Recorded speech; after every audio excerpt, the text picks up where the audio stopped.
I want to outline for you the budget we'll be presenting to the legislature tomorrow. Now, obviously, I'll go through several high points. Paul will be available tomorrow. He'll be obviously testifying in the committee with many of our cabinet secretaries going in much greater detail. First point I want to make about this budget, we're in this budget, we continue to cut government as we have done since we've taken office. Indeed, the overall size of this budget is over $1 billion less than last year's budget. We're balancing this budget without raising taxes. I want to make 5 quick points about this budget, and I'm going to go back and add more details. First point I want to make is this budget is balanced without raising taxes. We will continue to oppose, I will veto any effort to raise taxes, and that includes suspending tax exemptions, however they want to call it. We will veto any effort to raise taxes this session. I think that would be a mistake. As long as I'm governor, we're not raising taxes here. I think it'd be a mistake to shift this burden to our families and businesses. One of the things we've done, we've continued to outperform the southern, the national economies.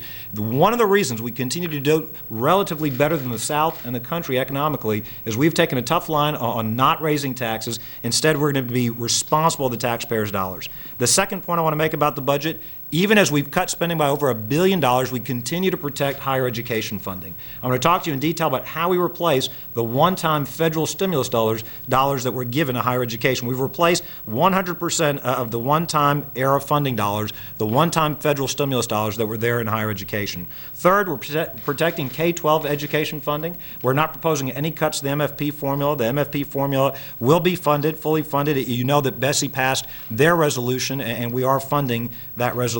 Fourth, we are protecting health care funding. We will not be proposing any cuts to private provider rates, no reductions in eligibility, no elimination of services. Fifth, we're also significantly reducing the use of one-time money in this budget. So overall, this is a budget that is balanced without raising taxes. This is a budget that protects higher education, replaces the one-time federal money that was in higher education. Third, this is a budget that protects K-12 education funding. Fourth, protects health care funding, no private provider rate reductions, no reductions in eligibility. And then finally, it is a budget that reduces the use of one-time money. Let me go back and talk about each of these points in greater detail. Many of you know that this was going to be the toughest fiscal year our state has faced in many years. We face a $1.6 billion shortfall, and I know that many of you have covered that extensively in terms of the continuation budget and the shortfall in FY12 versus FY11. The first point I want to make, we are not raising taxes. Instead, we're being more efficient with the taxpayers' dollars. Let me share with you some of the things we're doing to reduce spending. We've done department by department strategic reductions versus the existing operating budget. We made around approximately $410 million in reductions versus current spending towards versus next year's spending. And so, for example, in DCFS, we're becoming much more efficient in how we deliver services. In DHH, they're continuing to partner with the private sector to deliver services. And you add up the savings across state government, it's over $410 million versus the current budget. The second area of reductions, if you just annualize our mid-year, our FY11 mid-year budget cuts, that's approximately $110 million in annualized savings. Obviously, a lot of those reductions were done in the middle of the fiscal year, so that annualizes to $110 million in savings. Third, we continue to reduce the number of FTEs, the number of positions in state government. We're proposing the elimination of 4,000 FTEs in our budget. That translates into a savings of approximately $96 million. When you look back from the beginning of this administration and this budget, this will be a total of 10,000 FTEs, 10,000 positions that will have been eliminated once this budget is approved. So we're proposing the elimination of 4,000 full-time positions across the executive branch. The fourth thing we've done is even as we continue to protect MFP funding at $3.3 billion, and I'll talk about that, we are not funding certain continuation inflationary increases. We're not funding merit raises and other types of increases in the continuation budget.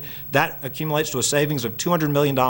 Fifth, we're reducing also general fund increases in the continuation budget through different efficiencies. That's a savings of $225 million.